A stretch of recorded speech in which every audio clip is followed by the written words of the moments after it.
नवलाई नवलाई पावलाई म्हणजे गुरवकी करायला आहे ना 7-8 वर्ष झालेले आहेत आणि हे आहे दत्त मंदिर आलावा.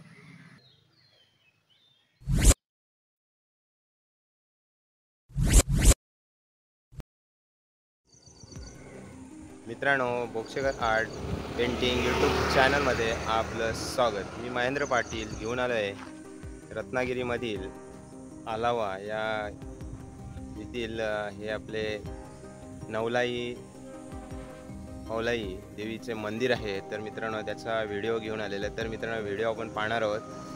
व्हिडिओमध्ये सर्व आणि ती माहिती ती सुद्धा आपण पाहणार आहोत. तर आता आपण जाणार आहोत नवलाई मंदिरामध्ये. चला तर मग मित्रांनो, नवलाई पावलाई मंदिर आपण कसं आहे ते पाहूया. तर मित्रांनो, श्री नवलाई पावलाई मंदिर हे आलावा या गावामध्ये म्हणता येईल आहे. तर आम्हाला ते दाखवण्यासाठी आजी यांनी आणलेले आहे. तर मित्रांनो, पाहूया आपण हे नवलाई पावलाई मंदिर.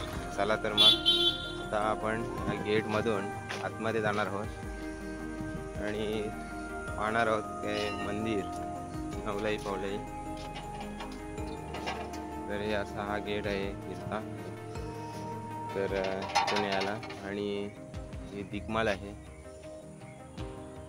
तर आपण याची माहिती गुरुवांकडून सुद्धा आपण जाणून घेणार आहोत. तर हे असं मंदिर आहे नवलाई. समोरच जाताना पहिला एक तुला सुंदर आणि ही ते छोटा सर्व काही आहे त्याची आपण सर्व माहिती व्हिडिओमध्ये बघणार आहोत. तर मित्रांनो, आतमध्ये आता जाऊन आपण पाहणार आहोत. तर मस्त छान असे मंदिर आहे, पाहू शकता. तर आता आपण मंदिराच्या आतमध्ये प्रवेश करणार आहोत. नवलाई पावलाई मंदिर असं हे मंदिर आहे. अजित आणि मी आलेलो आहे मंदिरामध्ये नवलाई पावलाई. तर ते नवलाई आणि पावलाईचे भाषण आहेत.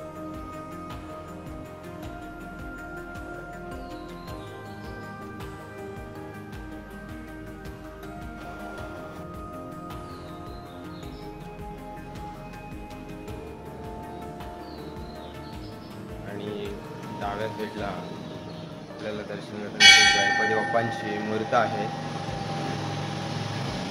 आणि दुसऱ्या उजव्या साईडला साईबाबांची मूर्ती सुद्धा आहे आणि छान असं कोरलेलं आहे. त्याच्यात जांभा दगड आणि इतर मार्बल ज्याच्यामध्ये असे कोरलेलं मंदिर आहे. वरती सुद्धा छान अशी नक्षी आपल्याला पाहायला मिळत आहे.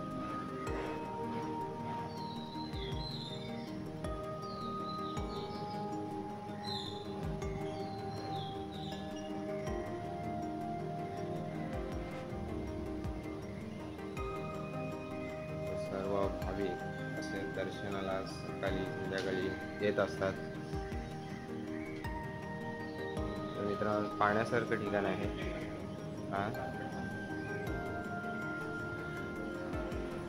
तर सर्व भाविक दर्शनाला येतात सकाळ संध्याकाळी. ते सकाळी 7:30च्या सुमारास आरती होत असते. तर आम्ही इथेच बाजूलाच आता राहिलेलो आहोत. तर ती आम्ही सकाळी आरती मी पाहिलेली आहे.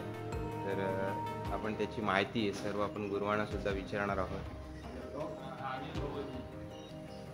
सर्व अशा पद्धतीने सर्व दर्शनाला सकाळ संध्याकाळी येत असतात. चला तर मग आपण इथून बाहेर निघणार आहोत आणि पाहणार आहोत सर्व. बाहेर पडताच आपल्याला दरवाजावर सुद्धा नक्षीकाम केलेले आहे. गणपती बाप्पांची मूर्ती सुद्धा छान पाहायला मिळत आहे. आणि दुसऱ्या सुद्धा दरवाजावरती आपल्याला महालक्ष्मी मातेची मूर्ती आणि छान असं कोरीव काम केलेलं लाकडावर सुद्धा आपल्याला पाहायला मिळत आहे. तर आता आपण बाहेर जाणार आहोत आणि विचारणार आहोत गुरुवांना की कसे सर्व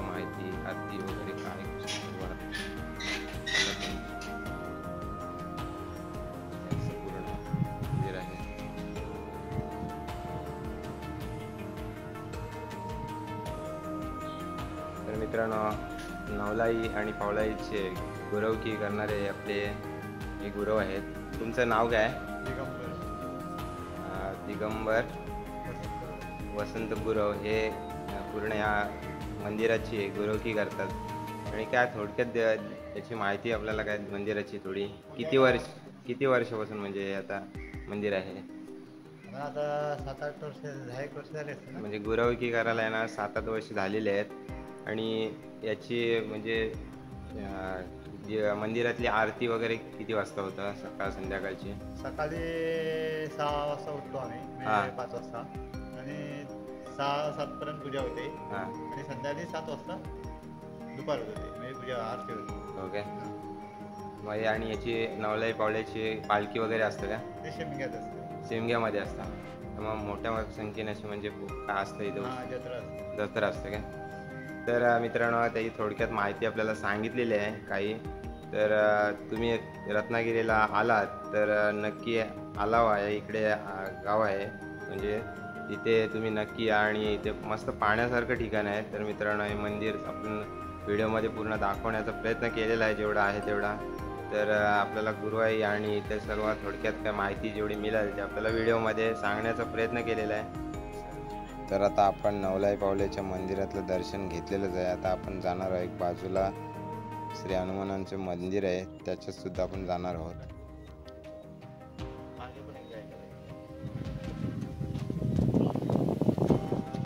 तर मित्रांनो, बाजूलाच त्या नवलाई पावलेच्या बाजूलाच म्हणजे उजव्या साईडला आपल्याला हनुमानाचं मंदिर सुद्धा आहे.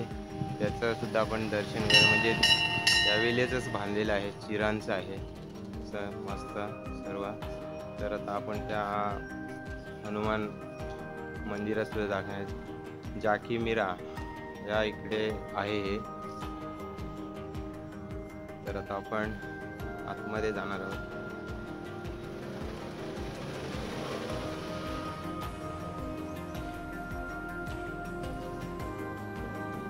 हनुमानाची मूर्ती आहे. सर्व भाविक सकाळ संध्याकाळ असेच म्हणजे दर्शनात चालू असतात. शनिवार वगैरे पाहू शकतात. तर अशी सर्व जुन्या पद्धतीने सर्व जे आपले पहिले पताका वगैरे तशाच पद्धतीने सर्व इथे वरती आपल्याला लावलेली पाहायला मिळत आहेत. मस्त छान असं कौलारू लाकडू असे हे मंदिर आहे. आणि याच्यामध्ये हनुमानाची जी पालखी आहे ही काढली जाते. ती याच्यामध्ये ही पालखी आहे लाकडी. तर असेच आपण सर्व काय काय आहे ते पाहणारच आहोत आणि व्हिडिओमध्ये दाखवण्याचा प्रयत्न करतच आहे. चला तर मग मित्रांनो, दर्शन घेऊन आणखीन पुढचा प्रवास करून आपल्यापर्यंत नवनवीन व्हिडिओ दाखवण्याचा प्रयत्न करेल. दर्शन घेतो. तिथूनच आता आम्ही आलेलो आहोत. हे आलावामध्ये दत्त मंदिर आहे. दत्त मंदिर आहे. तर रोडवाईच्या बाजूलाच आहे. आणि इथं पाहण्यासारखं म्हणजे इथे सर्व बघा, आपण काही जर विचार केला असं तर इथं लक्षात घेतो, पण याही काही केलेलं आहे. साईडला सर्व कॉलम टाकून आणि व्यवस्थितने इथे आरसीसी करून हे बांधकाम केलं. आणि मधूनच पाठी वडाचं झाड आपल्याला ठेवलेलं पाहायला मिळत आहे. तर असं मधून हे ठेवलेलं आहे. तर इथे छान असं पाहण्यासारखं मध्येच रस्त्याला असलेलं हे दत्त मंदिर आहे. नवलाई चौक इथे म्हटलं जातं इथे. तर पाहू शकता किती मस्त असं वडाचं झाड सुद्धा आपल्याला हे पाहायला आणि कसं ठेवलेलं आहे हे एक महत्त्वाचं आहे. तर आता आम्ही इथून सर्व दर्शन करून पुन्हा आम्ही आलेलो आहोत ते म्हणजे आजीच्या घरी. तर हे असे मस्त रस्ता आहे आणि बाजूलाच आपल्याला समुद्र डाव्या साईडला पाहायला मिळतं. आंबे आणि नारळ यांची इथे वाडी आहे. आणि हे इथेच बाजूला त्या उजव्या साईडला आपल्याला घर अजितचं आहे. तिथं आम्ही आलेलो आहोत अजितकडं. आणि इथून आता आम्ही जाणार आहोत त्याच्या घरी. हे समोर दिसते अजितचं घर आहे. तर आता चला तर मग आता आपण इथून आता थोडं विश्रांती घेऊया आणि पुढचा प्रवास पुन्हा आपण करणार आहोत. तर आजचे सकाळचे वेळ होत्या आणि सर्व काही दर्शन घेऊन आम्ही बोलू आता पुढचा प्रवास करू. तर आता पुढचा प्रवास काय काय करणार ते आपण पुढच्या व्हिडिओमध्ये सांगण्याचा दाखवण्याचा प्रयत्न करत आहोत. तर मित्रांनो, व्हिडिओ आवडल्यास आपल्या चॅनलला सबस्क्राईब, लाईक, शेअर नक्की करा. धन्यवाद.